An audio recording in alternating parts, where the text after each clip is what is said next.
Hi, Michelle. I'm so happy we finally get to do this because I know we talk about it for 2 months now. At least. Yeah, exactly. It was so hard with both of us schedule, and I know you've been really busy, and then I was really busy, and you were doing a retreat. In fact, you're going to do another retreat, right? Yeah, actually.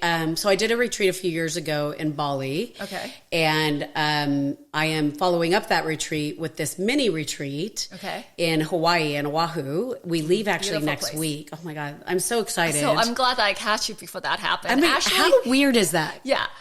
And then I'm also going to be in Hawaii. Where in Hawaii?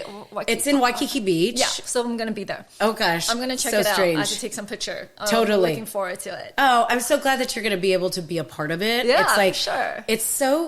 You know what's really interesting about what we attract into our lives, right? Mm-hmm. Is that when we met, I was facilitating breathwork at that wellness event. Yeah. Lisa Solomon. Our mutual girlfriend, Lisa's house. Oh, my God. And Lisa's an amazing girl. I've been trying to get her on my podcast, and she hates interviewing. Yes, she get really nervous, but she's an amazing soul, human soul, and she does Pilates studio. Yeah, a mega reformer. Well, actually, it's called Legree. Yeah, exactly. Yeah. So then when she hosted at her house, that's how we met, and you were teaching the breath work. Yes.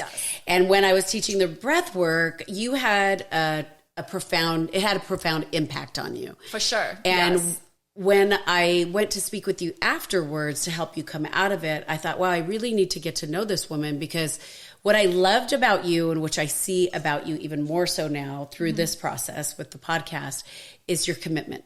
Yeah. So some people enter breath work and hold back. You gave 150%, which was why you had an amazing result. Yeah. And so breath work, go ahead. You know why? Because right before we start, I think you mentioned that you're like, nobody gonna watch. Exactly. I'm here, just do it. Yes. Give it all, because you won't regret it. Because I think everyone was a little bit scared. Yes. And then some of them never did breath work. Exactly. So we had no idea what it was gonna be, and you never know what to expect. Yes. Mm-hmm. And then you were saying, like, every single time you do it, you don't have the same result. So never. You have no idea. Mm-hmm. Yeah. Well, with holotropic breath work, which is a 3-part breath out the mouth, we're trying to actually tap into your subconscious, right? We're trying to give you that profound epiphany by bypassing your parasympathetic nervous system to get you to your sympathetic nervous system, rewiring the brain. Right. Okay. So I can understand why people may feel that it is intense. Number one. Yes. Because you almost feel like you're out of breath. Yes. Yeah. Yeah. And doing an out of the mouth breath is not natural for people. And to hold your mouth open 2 inches is also not natural. But I think what you realized by committing is that you had a profound epiphany and an impact that made you walk away going, I want more. Yeah, because it released my energy, actually. Yes. And so I always believe your breath and your body, yourself, can heal. Yes. So there's a process of healing, and to release, I don't know, whatever it is, it definitely make me feel more relaxed and it's like in your release. body. Yeah. Mm-hmm. I guess that's the only way I can explain it. Yeah. Because it's like so much stuck in there. Yeah. Well, I appreciate you explaining it that way, because I don't know how to explain. Sorry. Well, our body keeps the score, right? Yeah. And that's the thing, is that every experience, every emotion, every thought that we have gets stored in our body, right? For good or bad. Right? Good experiences and bad experiences, but we need a way to release them. And if 70% of our toxins are stored in our gut and we don't release them, what happens? We release them in other ways through illness, right? And whether that be mental illness or physical illness. And so we want to provide people with a way that they can actually tune into their body and tap in so that they could release these stressful experiences or these traumas or unhealed things that we can basically see more clearly, right? And then we breathe actually more fluidly, right? Yes. And so the goal is actually to give people an access point to themselves, right? And that's what breathwork does. Well, how did you get into breath work? Because I know this is not, you were in the corporate world. Yeah. And you were in the beauty industry, because that's how we find out we have a lot of mutual friends that who are also in the beauty industry. So how did you switch, or I don't know if switch is a word, from beauty industry to breathwork? Yeah. Well, I mean, I think that life is a meandering process. And I think you can attest to that given what you've experienced in your own life, right? So my life has been a series of transitions since leaving the corporate world about 23 years ago. The corporate world has followed my path. I do breathwork in corporations. I coach in corporations.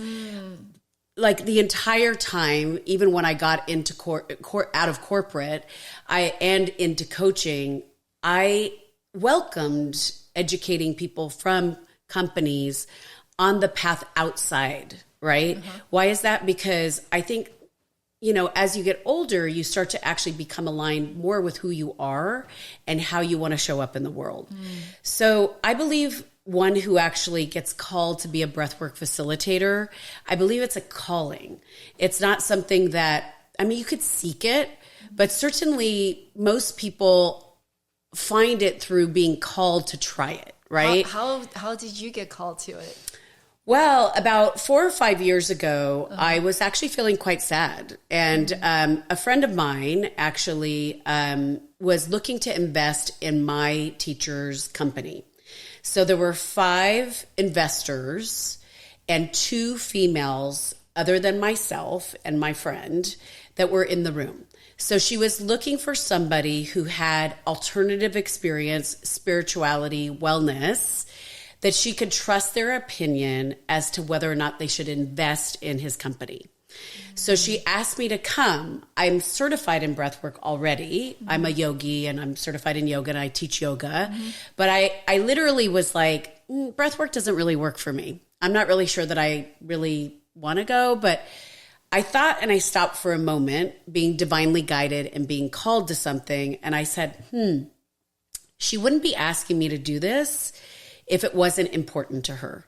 So I'm going to go because something's going to come of this.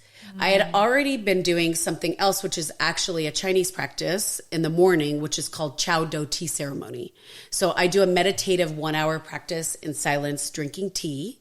Oh, that's beautiful. It's beautiful. That. And actually at some point we need to do it, or I need to facilitate it with you, because I think you would just love it. I love that. It's an amazing experience, and it's so graceful and pure, and it's actually considered a martial art. So I was already doing this, and I was like, how much more meditation can I take in a day?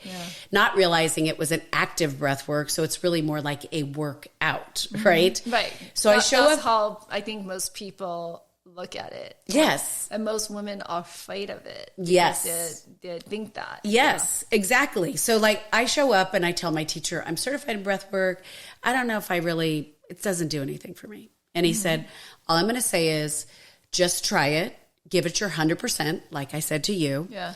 And tell me what you think afterwards.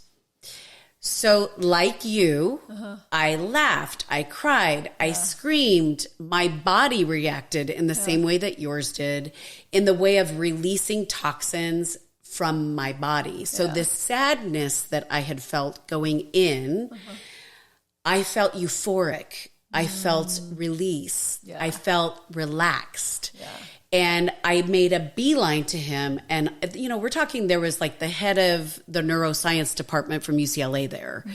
These are big investors. And I literally said, I need to know what this is because I need to bring it to my clients. 90% of doctors' visits are stress related. I need to give people a tool to tune and tap into release. So that's when I went on the journey and found my way to breathwork. And still wasn't sure if I was going to facilitate it after becoming certified in it. But then I really felt called to go deeper to give this gift. Yeah. Oh, wow. It's a journey. That was just only 4 or 5 years ago. And then look how much you have accomplishment there. Because you also started EmpowHer LA and EmpowHer Purpose. What are the difference between those two? And how did breathwork brought how does that bring it in? Yeah, exactly. How's that product offering part of it? Yeah. Okay, so EmpowHer Purpose is the name of my company. Okay. So when I launched EmpowHer Purpose 8 years ago, I called it EmpowHer LA. And it's a double entendre, right? So it's spelled EmpowHer, right? So EmpowHer. And it was Empower LA, but then I had some trademark stuff. So I had to actually rename my company to Empower Purpose. So that's when you see me on Instagram. Yeah. It's Empower LA. But I can't change my Instagram handle, right? I can only change the name of my company. So that's why on there you'll see that it says Empower Purpose. So how does breathwork lead into it? So for me, I'm a top 1% transformational coach. So my background, like you, was originally the corporate world. I did brand marketing and corporate marketing.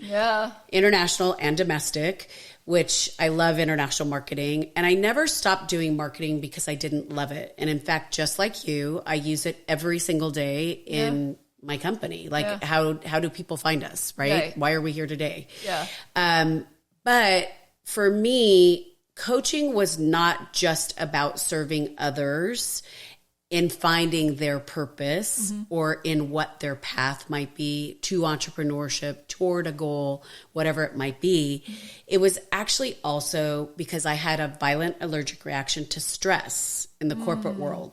You did? Okay. Yeah. And that's actually why I left the corporate world originally prior to children, because I know you have this beautiful company that you've established, right? I was a woman who was seeking to be as high level as I could potentially be and was always looking to the women above me, and I revered them. But at the same time, I would look at them and see that they were so stressed. And it wasn't until I started having symptoms on my own body, which is where breathwork comes in, right? That I was getting hives all over my body. I got that. Countless times, and wasn't listening to my body. Many different things, whether it be headaches, lots of it was caused by stress. I could look back on that now. But when I had this violent allergic reaction to stress and had to be hospitalized, oh my God, I still was convincing myself, it was major. I still was convincing myself that I was fine and I could go to work the next morning when I was at the hospital till 3 a.m, right? And I was telling my friend, who I considered a workaholic, like, oh, yeah, that's just you. But I need to go to work because I have to make a presentation. I have to be there at 7. She's like, you're not going anywhere. You're actually going to the allergist tomorrow to try to figure out what's happening. Yeah. And so for me with EmpowHer and launching it, it was always about the integration between business and wellness, because you need both to be whole. And so often in our society, it's about achieving the successes and the climbing, but never about the understanding that if your body's not whole and your mind's not whole, we can't achieve. And so everything I do is about, okay, well, I'm going to take you there, but wait, today we maybe need to drop in and meditate. Or, you actually need to tune into your breath. Or maybe we need to actually get you into some sort of physical routine so that you're tuning into your body. So it's all different. It depends. So it's more depend on your body, what does your body need? What do you need? Because we're all individuals, right? Yeah. You may respond more to yoga, and then another person may really tune into breath work, right? Oh, I like your breath work. Like you love breath work, but people are like, there are people that love breath work and other people are like, it's too much work. Yeah. I'd rather do yoga because I want to move while I breathe. I was moving in breathwork. You were, I know, right? Exactly. I was sweaty. Exactly. You were sweaty. But see, that's the thing. Like a lot of my clients will take pictures after breathwork for Instagram and they'll show like a sweaty sweatshirt. And they're like, if you think that this is not a workout, you're wrong. Like, no, it's a workout. I can be a witness. It's a workout. Yeah. Exactly. Yeah. And I'm so glad that you enjoyed it. I really am. Like it meant so much to me that you gave 100%, because not everybody does. So, well, because you were keeping emphasis on that. I was I'm going to follow you. And I'm coaching you. Yeah, like that's the difference. Like I coach people through it. You were talking to us throughout the whole time when we do the breath work. You were counting for us. Oh, yeah. Now it's great. And then thank you. There was the relaxed period too at the very end. It was so relaxing. Yeah. Where you're definitely on another planet. Yes. And then I know you were doing that for corporate. I mean, and then I know you also talk about it at colleges, at USC, right? Yeah. My rivalry school, but it's okay. Yeah. I worked at Marshall. I worked actually, at Anderson at UCLA School of Business. Yeah. Oh, okay. So so nowadays, do people really believe breath work also help people? Like how does business school now want people to learn about it? I think because stress is an epidemic in the US and pretty much everywhere, but mostly in the US because we really don't understand balance. Yeah. And I also believe that balance is a bit of a farce, right? It's about self-alignment. The more that you understand where your boundary is for your own self, the better you can regulate, self-regulate, but also let people know what you're willing to do and say yes to and say no to, and it's okay to say no. So I believe that, yes, the reason why people are open to it is because people are looking for a way to de-stress. Just anything, yeah. Yes. And so I feel like different tools and modalities work for different people. And I have many modalities, just like you have a team of people you work with to help someone get pregnant. It's the same thing for wellness, right? You knew I was sick this week, right? Yeah. So I was an avid acupuncture user or somebody who would go twice a week, right? And I was on my membership call this week and we were talking about, because the fires just happened. Yeah. So the topic was around immunity and reality. But immunity being your immune system, but how do we not become immune to what is around us, given people are displaced in our society and we can't go anywhere without hearing somebody losing their home or somebody being impacted by it? I feel it. Oh, it's heavy. It's very heavy. Yeah. And you're an empath. I totally feel it. Yeah. I feel down. Yeah. But I'm so grateful because a lot of our friends lost their home. Yes. So we're actually hosting right now people who lost their home. But you still feel guilty. Yeah. And then down, you just have this feeling. It's heavy. To it. Yeah. You can't go anywhere. You could be in the post office line and hear somebody talking about their experience evacuating. You could be in the post office line. Everybody was impacted, even if they just watched it on television. Yeah. And so you were evacuated here? Yeah, I was for evacuated. 2 days. Yeah. So I was evacuated for 2 weeks. Oh my God, yours 2 weeks? Yeah. So our home, we are blessed, so blessed. I know, that's have how our I home. feel. Yeah. And our family's fine, but you have your own trauma related to that. Everybody has their trauma related to the experience because we're set into a cycle of the heart racing, the cortisol levels increasing, the flight or fight, right? And we're all still, even though we know we're safe, there are memories of COVID coming back for all of us. Ah, that must be it. Yes. I just remember I came home having dinner with my girlfriend in West LA, near Culver City, which is still far from all the fire. On the way back, we see the tree was blocking all the street. So windy, right? Very windy. And we had to park outside down the hill. So me and my 10-year-old son had to walk up. And he was like, Mommy, just go under the tree. I was like, I'm not going to go on the tree. Yeah. He's like, Mommy, just go on the tree. He was became a man. I was so proud of him. Interesting, yeah. And then, so we came in, there was no power, everything's dark. Wow. So this is it's already dark because you're in a canyon. Yeah. So it's totally dark, pitch black. And he was like, let's get our stuff. I think we should go. We should leave. So I was like, no, we can just light up the candle, those not real candle, the flameless one or whatever. We just go and sleep for the night. We didn't think anything of it. Well, he insisted to leave. I'm so glad we did. We got to the desert, Palm Spring at midnight. God. And our neighbor, they all had to evacuate it at 3 a.m., 4 a.m., and then 5 a.m. Wow. So it was. Thank God you're okay. Yeah. It's interesting because this round of fires, so I was downtown. So, I live on the west side of Los Angeles. I was downtown. We've been evacuated before because I too live in a canyon. One day you'll come to my house. Okay. And we've lost power several times because of wind and heat and different things. And so I was very nonchalant. About losing the power. Oh, yeah. And about having to be evacuated. I was getting alerts from the school. So she's my third daughter. My other two are in college.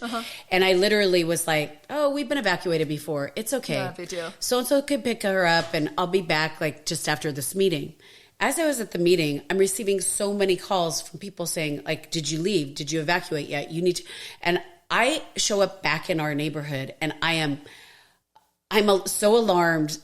I was upset at myself for being so nonchalant, but also who could even gauge like where we were at, right? Yeah. So it was definitely terrifying, and it's hard because we're carrying those traumas, right? So I did a community breathwork class last week, to support people in the West Los Angeles area. Did you do that Unplug? Because I know I did it Unplug. Yeah, that's amazing. Thank you. I belong to Unplug because Susie, I love her. Yeah, is also a friend of mine. She also lost her house. Yeah. So I feel so bad. Anyway, so she was at the Conrad Hotel with me when we were both evacuated. Yeah, it's awful. Yeah. So it's like what we're saying is, there has to be. I'm so glad you did that for the community, by the way. Thank you. Like I did the same thing in the same way. Like I am offering free coaching on Tuesdays for 2 hours until February 14th. Because I feel like people need help and need a way to actually access like what's next. And when you partner with a coach, you have the skills and ability to sort of tune into developing a plan, even when you're frozen, right? And actually, in fact, anybody who wants to attend the retreat that we're doing in Honolulu next week, I did offer a discount to people so that they could feel like they wanted to participate if they didn't feel like they had the means to do so. That's great. I mean, for me, everything I do, probably similar to you based on your experience and you launching your company, is based on service. Right. And it's probably the way we were raised, It's like the calling. Yes. I guess that's what it is, right? Yeah. Yeah, I mean, for me, at this stage of my life, it is about operating from heart. Yes. And, our head can tell us certain thing, but our heart knows the way. And through operating from heart, I feel like it unveils the path for me. And so when you say, well, how did you get into breathwork? I mean, it's like people have said to me in the last few years, like, how did you start channeling the Akashic records? And I'm like, which is also crazy. I saw that. You were doing that also. You're like doing a lot of this. It's somehow from the corporate world to coaching to almost spiritual stuff coming in. Well, I think we are all born with spiritual gifts. Yes. That's the bottom line. Yeah. In my belief system, whether or not you choose to tune in or tap into them or know how is completely different. And I think that, like I said to you, I can tell you're an empath, right? Yeah. So, the funny thing about that, that's crazy you call that, because I know that when I was 4, and it was so much that I can't handle it. So I blocked it. And that's why I wasn't feeling my body. So breath work is a way for me to reconnect to my body. It's so true. Yeah. So thank you for sharing that. Because so I've had the gift of seeing since I was young, and I also shut it off. Yeah. So what I find interesting, going back to being divinely guided or being on a spiritual path, right, is that like souls attract like souls, right? So we saw each other that day and mirrored for one another. But as you said, we have a choice. We get busy. But then when we come back together, we see each other, right? Yeah. And the energy is still there because there's a connection of heart, right? And so like for me, like I've had these spiritual gifts since I was little, and I could see, and it terrified me. And so I would shut it down. And then when I left the corporate world, I reopened that. And through my journey trying to get pregnant, which was actually very difficult for me, it was like a 3 or 4 year journey of trying to get pregnant and then being a mom. Like all I ever wanted to do was be a mom, right? Like, but you kind of go on these success journeys, but you realize whose journeys are they? Right. You know, like your mom's, your dad's, or like some sort of self-sabotage that you, or self like induced like performance that you're supposed to be doing. But anyway, so I, in the last 5 years, when I described that I was like sad, I had went through another awakening. So I had an awakening when I left the corporate world. So sometimes we have to get sick to wake up, right? So I had this awakening when I left the corporate world, went on this journey into metaphysics years ago, and then got pregnant, raised my 3 girls. Oh, you're a girl's mom. So cute. I'm a girl's mom. And I always thought I'd have boys, though. Interesting. And what happened was that I kept trying to reach for that spiritual wholeness that I had before children. But as you know, raising children requires so much from us that you can't be fully aligned with only self, right? So then at this stage that I have 2 of my 3 girls in college, you could return a bit back to self more. You're never fully. I can see why you think you thought you were going to be a boy's mom. Oh, yeah. But I think there was a different reason why you have all girl. Yes. And God only gives you what you're supposed to have, or the universe. It's actually serve real purpose. Yeah. Yeah. To soften me. Yeah. And so I think. So you feel another woman. I can't explain it. Yeah, no, you're actually right in tune with it. It's actually about the divine feminine expression. Yes.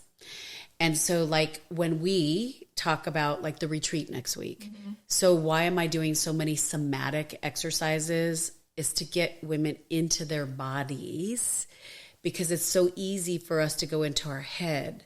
So one of the greatest joys of self-expression is through dance, right? Oh, and I love dancing. We talk about this. Yes. I love dancing. I think we that's talk about ecstatic dance. Yeah, that's part of what we're doing. Yes, we're still going to do that. Yes. Well, if you're going to participate in some of the stuff in Hawaii, you will be doing I love dance. Some ecstatic dance and actually performing the dance as well. Wow. Because I feel like that was the only way I can express. And then it's a way for me to move my body. It's really relaxing. Seamlessly. For me. Yeah. Fluidly. Yes. And then I think a lot of time I use our brain, or I use my brain a lot.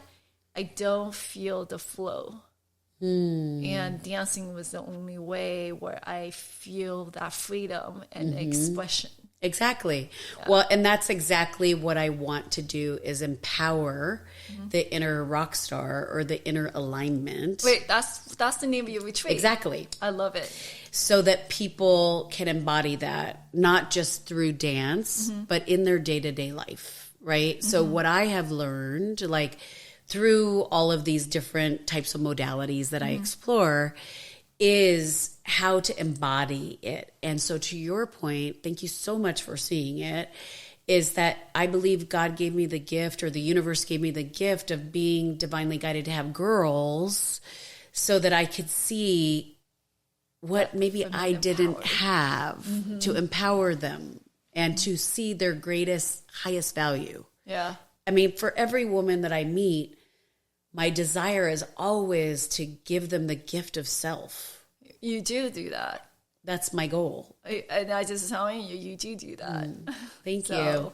Thank you so much. And I see you with your work continue doing that. Yeah. And then I think when people say, how you know this is your calling, I see it. I think it's yours. Thank you so much. Yeah, like it's been a journey, like, I mean, as anybody, I mean, as we age, right, we have wisdom, right? And the beautiful thing is that we have so many places to draw from, right? It's like, and if we continue, like, I believe that growth is never ending. Right. And so that's why breathwork, every session is different. It's different. And then the experience for me is awesome. Mm-hmm.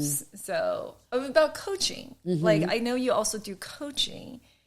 How you incorporate breathwork into coaching, or what are you coaching on? Is it all women, or I coach men as well? Okay. Actually, I work very well with men because I think that I can hold a boundary for them, and I could hold strength for them that a lot of women would soften. But I know how to hold. I know how to give them the tools to soften, but I also know how to hold presence for them in strength, right? Mm-hmm. But the majority of the people that I work with are women. I mean, I have a women's empowerment company, and I have I have a membership community that I work with, but on a one-on-one basis. Mm-hmm. So I used to run women's groups, like on a 9-month basis, from defining your purpose to getting people to the path, right? And it was a structured curriculum around that, whether that be number one, identifying your values and your core values and how they guide your motivation and your intrinsic choices, right? And our values actually help guide our fulfillment, our happiness in life. So people are actually always they'll come to coaching and they'll be like, I want a new job. And then realistically, it's really not just their job. So we will look at their life in 8 different categorical areas. And we choose usually 3 areas to focus on initially, but of course it bleeds into all the other areas because what one thing does impacts all things, right? So this is that whole life approach. So is this like the one-on-one, or this is the membership? It's partially the membership. So I do some of these workshops within my membership. Okay. Companies can hire me to do core values workshops. I have a whole program and a whole game that I've done called Value You, which is a card game because I used to work at Mattel. So it's actually a card game that helps you identify. It's really fun, and we should do it sometime. It's one of the things, it's like a signature program of mine. Every one-on-one client will do values with me. It is regardless of what. So, but I do communications workshops. It's actually one of the things that people sort of revere me for is that I'm a great communicator. We do team building workshops, but I also do workshops on even things like social media, because I was able to build a social media following before a lot of other people. Yeah. I haven't continued to actually invest monetarily, meaning you have to pay to play now. Yeah, so it's I've been able to sustain my following, but so we call that cougars on computers because it's women in their 40s plus that don't know how to really use social media. Exactly. Okay. How to educate them, how do you actually, but really what that is about is it's modern day marketing. Yes. Right. So it's completely different from before. Exactly. And I do a branding workshop. I mean, there's so many it's confidence workshops. There's so many things that are in my repertoire. I mean, I've been coaching for 23 years, long before it was a coined term. Okay. Right. So, but individually, when people show up to work with me, it's anywhere. We will always do values, but it's dependent on what you're identifying our path to be. But really, coaching initially is about the discovery process, discovery of self, discovery deeper into self. And that happens through not just strategic practices or writing marketing plans, which I could do that. Or coaching is not about a step-by-step process. Coaching is about asking you deep questions so that you identify. Let you to find an answer, kind of. Yes. Discover. Yes. Yeah. And then through the series of homework that we do or workshops that I do individually with them, because some sessions will be 1 hour, some sessions will be 4 hours. It depends on the client. And I have clients who fly in from Colombia. And that's what I was going to say, is your client has to be local? Do you do Zoom? I do Zoom. They fly in and they do intensives. Okay. I have a client who actually works at L'Oreal and basically was I want to come in for 4 days and I want to do these things. So it's a very personalized, individualized process. So I could take these workshops and put them online and Teachable or different things. But part of the beauty of working with a coach is having a partnership and the individual attention. Yeah. So that you feel like you're held in a space to be accountable to reach your goals. I'm so glad we talk about that, because I didn't know. I know you do coaching, but I didn't know what level and what you actually do and what your modality is for that. Yeah. Okay. So like for me, again, I take some of these practices like breath work or channeling the Akashic records. I mean, I have clients anywhere between that are like bankers to, business owners all over the place, right? Just starting out, and the beauty of working with me and the differentiator is the wellness component, because most of the time you're going to find an executive coach. Right. And that's what I was going to say. Yes. Like, I'm not going to say the company's name, but they definitely do not incorporate that health part, the wellness. Yes. They pretty much come with you, meet you at your business or excellent. office, and then kind of help you, just guide you, do the business coaching, but exactly. not your personal health, well-being. Wellness, or the spiritual side. They separate them. Worker. Yes, yeah. They call it like a wellness. They'll have the wellness people and they'll have the business coach, right? Yeah. But actually, you need both. And so how does Akash worker incorporate into coaching then?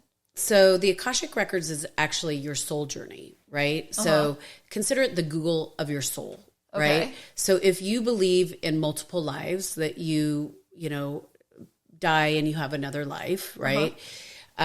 Or that maybe this is your final life, say for example, every person is born with a soul journey. So your map, like kind of like how they say when you're trying to get pregnant, the soul picks the mother, right? Or the father. Right. And the child picking you. Exactly. Right. So like, I remember when I was trying to get pregnant that my coach at the time said to me, "You're not ready to be a mother yet." And I said, why are you saying that? I was so frustrated with her when she told me that. And she said, because you cannot take care of yourself yet. You cannot set a boundary for yourself. So why would a soul want to pick a mother that is as strong as you, that cannot set a boundary for someone? And I look back, those were hard truths, but she wasn't wrong. Yeah. And yet we know plenty of people who get pregnant who are not ready. Right. Well, what about them? But my souls that I attracted in my life need a strong mother. Let me tell you that. So now you have to be daughter. I have 3 very strong daughters who are always ready to show me a mirror. So, but yeah. Okay. That makes sense. So that's how. So the Akashic Records, basically so how does it work in a coaching? Yeah. So I have a client who I've been working with for at least a year, and she was curious to understand like what might be happening next. And it's not a psychic reading, but she'll say like, she'll ask a question like, will I be able to transcend my financial wealth of my family? And so the Akashic Records is a visual, auditory, and sensory journey. So my eyes are closed. You'll see me go into my body and I'll have like either a adverse reaction to something. But sometimes we don't know where the meandering journey is starting. So I could say, for example, give the symbolism of a butterfly. I like a butterfly. But the butterfly is representing freedom and growth. Yeah. And so as we're meandering, I will see a visual and then I will hear words of where that is taking me and what they're telling me. It's her records. It's not mine. Right. But they're giving me permission to tune and tap into her. But do you always have this gift, or how did you discover that you had the ability to tap into somebody's worker? How did this happen? Well, first of all, we all can tap into it. It's a matter of if we choose to or not. And yes, it's something that like you can easily be trained into starting to see and observe and and be able to open someone else's records, right? Or your own, for that matter. A lot of times with our own, we have to remove ego. So sometimes I will like meditate for an hour doing a Joe Dispenza meditation before I even go in. And then I'm like, okay, you know, like my question initially with learning about the Akashic Records was about this friend that I had made. And it was about trying to understand what role this person played in my life and what the life lesson was for me. So for like about 1 year, I used that as my guiding force as a question so that I could see progressively what I was meant to learn from it. So with the Akashic Records, it's the energetic space that stores your soul's history, past, present, and future. So you could tap into ancestral lines. You could tap into past lives. So what I would say is we all can access it. It's a matter if you hone, starting with like your intuition, right? And listening on a deeper level. As women, we are inherently intuitive. We don't always listen. I know. It's like our body is telling us, going back to we store 70% of our toxins in our gut. Yeah. Our body's telling us we don't listen. I know. Right? Exactly. So like with the Akashic Records, like it's been a gift because again, I was called to it. It was again, in the last 6 years in this next journey of my life of this spiritual awakening that was brought to me. And it wasn't by chance. And I'll tell you why. I listened to my teacher's podcast 5 months earlier than finding my way to her class. Her books were on my bookshelf. And you never realized it. I didn't know. My best friend, my best mommy friend, bought me those books. She's spiritual, but not out there. I call her, I say to her, how do you know this woman? She says, I went to kindergarten with her. I grew up with her in Chicago, not even in LA. We are divinely guided on many levels. We were divinely guided to meet one another. We have a choice of whether or not we want to listen or not. Right. In the same way where I walk in, I tell you about the retreat in Hawaii, and you're like, I'm going to be there next week. Yeah. I meet your beautiful friend, and she's like, I know friends there. Yeah. So if we listen and we choose to follow the path, it unveils. I love that.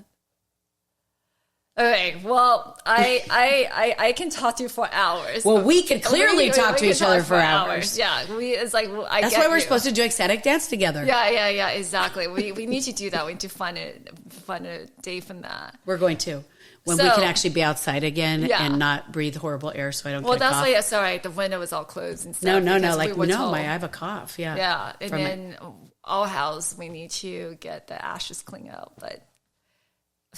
Question I always ask all my podcast guests, right? Because there's so many things to learn from you, and all the stuff you just said was very insightful. At least for me, I feel like you're speaking to me.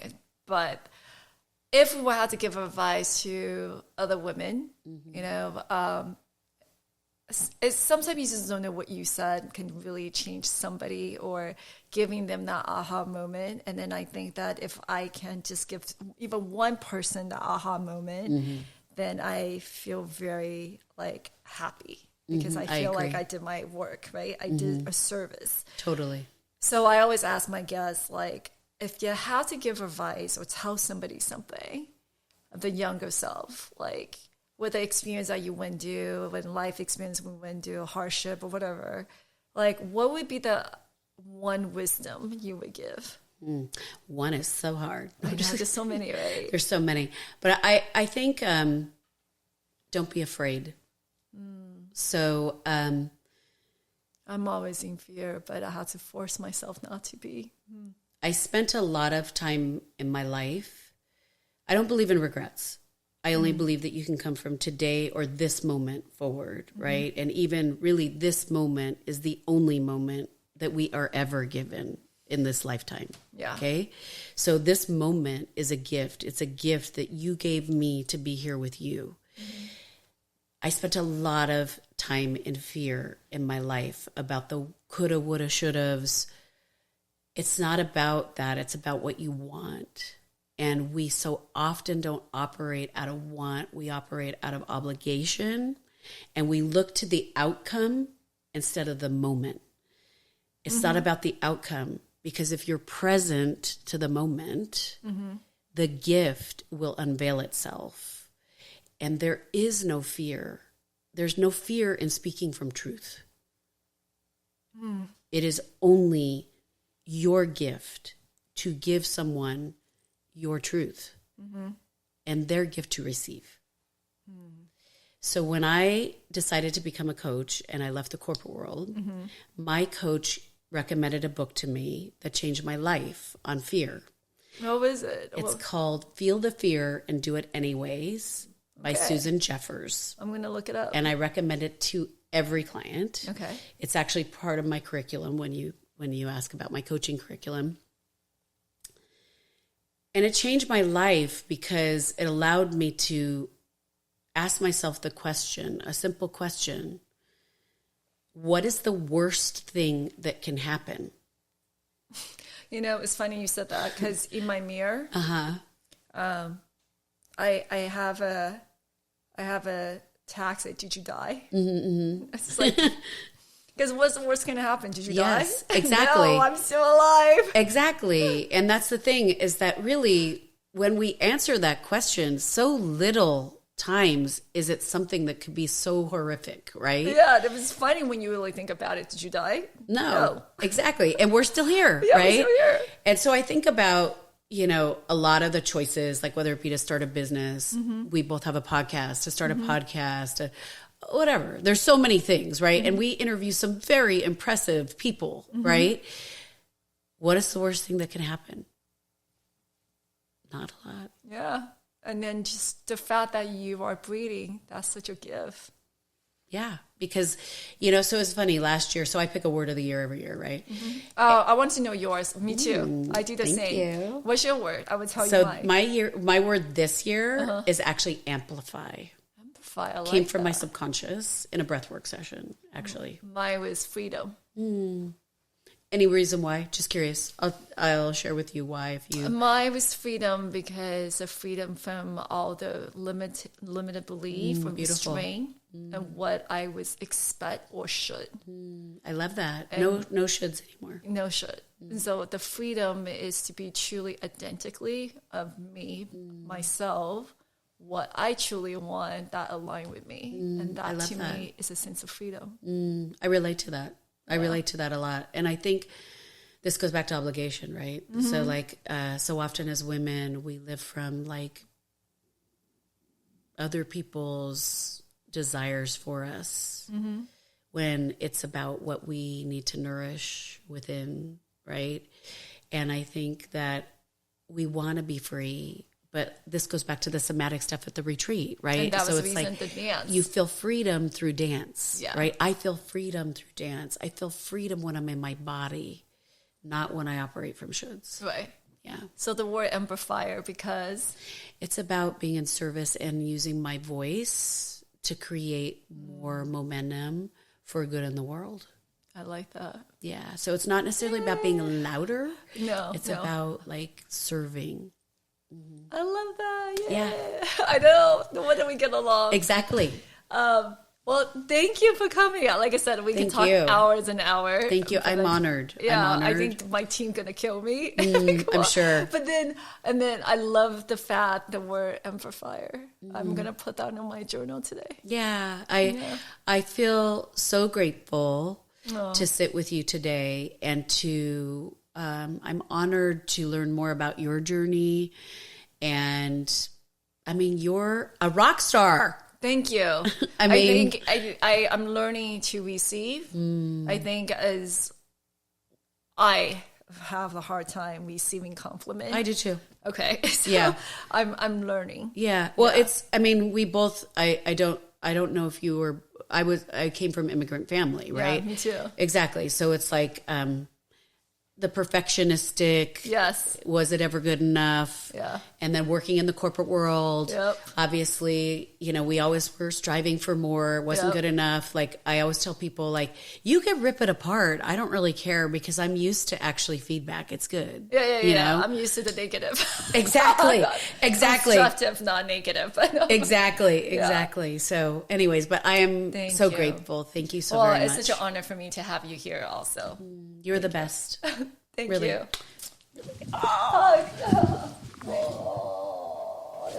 I know. I can tell you were like. He's like, shut up. Just Here we kidding. go. Wrap it up. He's like, pull it.